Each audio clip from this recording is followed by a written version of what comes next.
De 1431 à 1441 a donc eu lieu le concile à Bâle, à Ferrare, qui est près de Ravenne, entre Venise et Ravenne dans la plaine du Pô, à Rome et à Florence.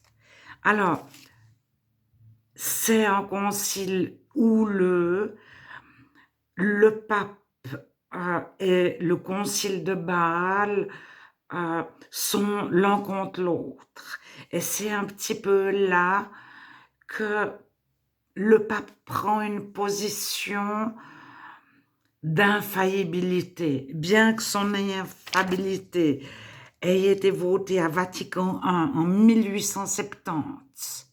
Le pape, l'infaillibilité du pape, le pape ne peut pas se tromper. Ça a été ratifié en 1870. Mais alors les catholiques vous diront qu'ils ratifient toujours une chose qui existe déjà, dans les faits. Donc, en 1431, il y a vraiment une très forte opposition entre le concile de Bâle et le pape. Et je crois que c'est Eugène IV. Et le roi ou l'empereur essaye de les réconcilier ou les oblige à se réconcilier. Alors, j'ai déjà expliqué qu'il lutte contre les Ottomans. Il y a vraiment une armée ottomane dangereuse qui est déjà en Yougoslavie, en partie en Turquie, en ex-Yougoslavie, de les pays Balkans, en partie en Turquie, en partie en Grèce, etc. Ils n'ont pas encore Constantinople. Alors, ils iront presque jusqu'en Bohême.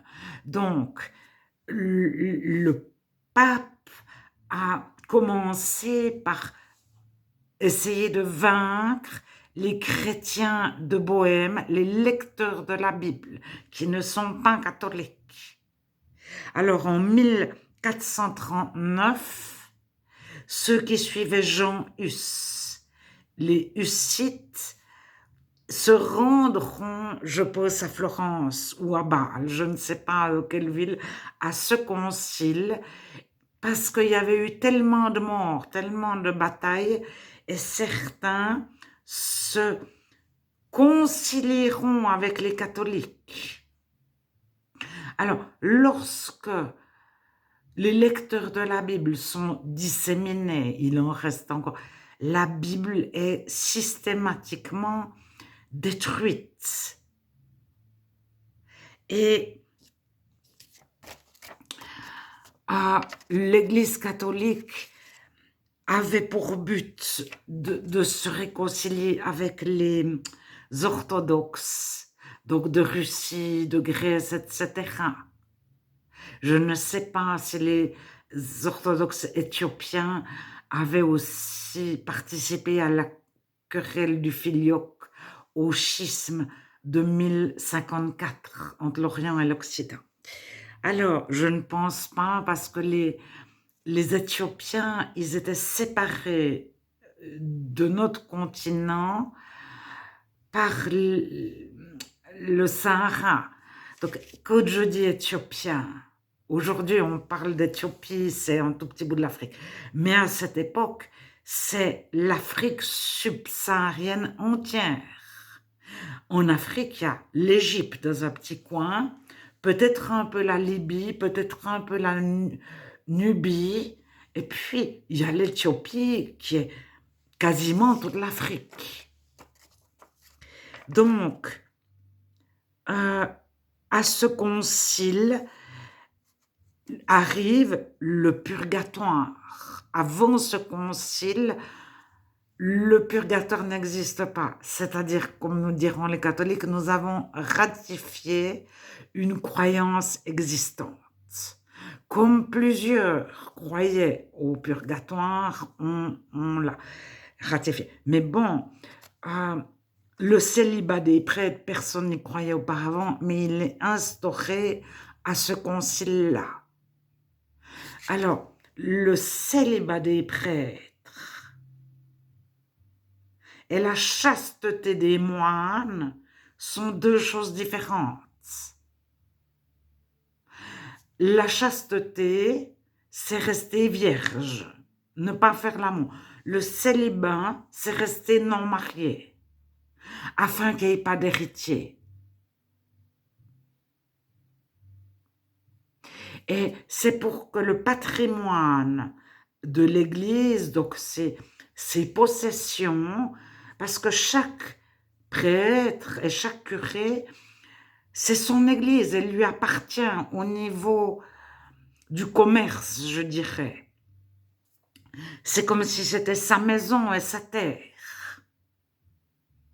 Alors, s'il a des enfants, les enfants héritent de l'Église. Mais de l'église, du bâtiment. Mais si les enfants souhaitent construire une maison à la place,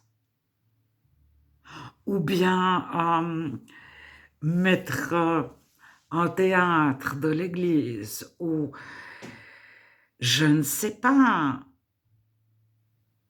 et avec, ils héritent des tableaux, de l'or, etc. Bon, tout dépend des enfants, ils vont tout revendre. Alors, à certaines époques, il y en a qu'un qui hérite, c'est le fils aîné.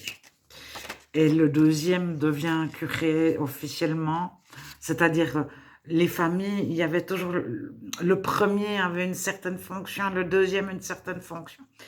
Bon, là, donc, je dévie un peu, mais il est voté le purgatoire, le célibat des prêtres, le pain azim. Alors, azim, ça signifie sans levain. Donc, il y a des débats. L'hostie, telle qu'on la connaît, aujourd'hui, ne date pas du tout des premiers chrétiens. Alors, elle arrive au 1100, 1200. Alors, je vous ai dit de la précédente vidéo qu'il y avait eu une discussion sur le filioque, c'est-à-dire est-ce que Jésus est le Fils de Dieu et du Saint-Esprit? Parce que lors du concile de Chalcédoine, dans les années 500, 450, 500, on voulait mettre de la Trinité Jésus, Dieu et Marie. Et comme beaucoup n'ont pas été mettre Marie de la Trinité, on a mis le Saint-Esprit comme personne féminine de la Trinité. Donc Jésus était le Fils de Dieu et du Saint-Esprit parce que dans la tête de ceux qui votaient, le Saint-Esprit, c'était quelque part Marie. 1000 ans plus tard, presque 1000 ans plus tard, Jésus est-il toujours le Fils du Saint-Esprit ou est-ce qu'il est le Fils de Dieu? Parce que quand on décide de qui est Jésus, c'est toujours pour décider de qui est Marie.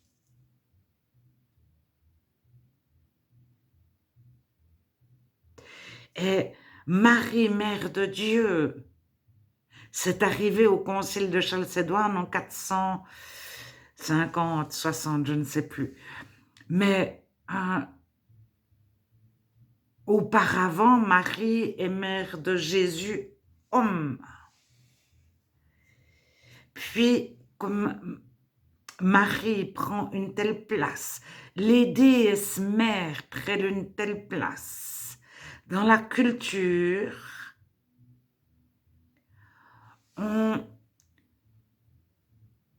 donne la possibilité aux non-chrétiens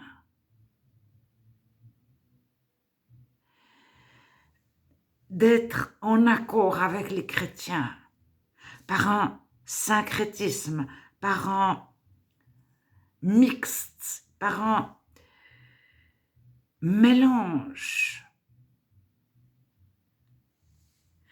Alors, comme il y a toujours moins de chrétiens et moins de Bible, les catholiques, bon, ne propagent pas la Bible, mais en fonction des croyances et des votations, ça on le sait par exemple, je vous en ai parlé, que certaines choses sont arrivées de la Bible après un concile.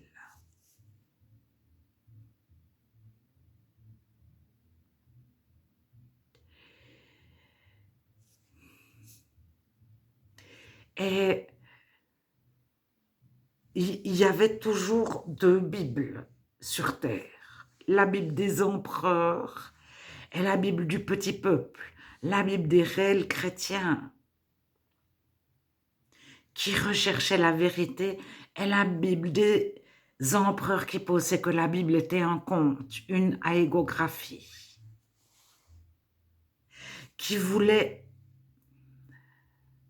un gouvernement axé pour vaincre des guerres. Ça ne lui importait pas de savoir quelle était la croyance, s'il se rapprochait,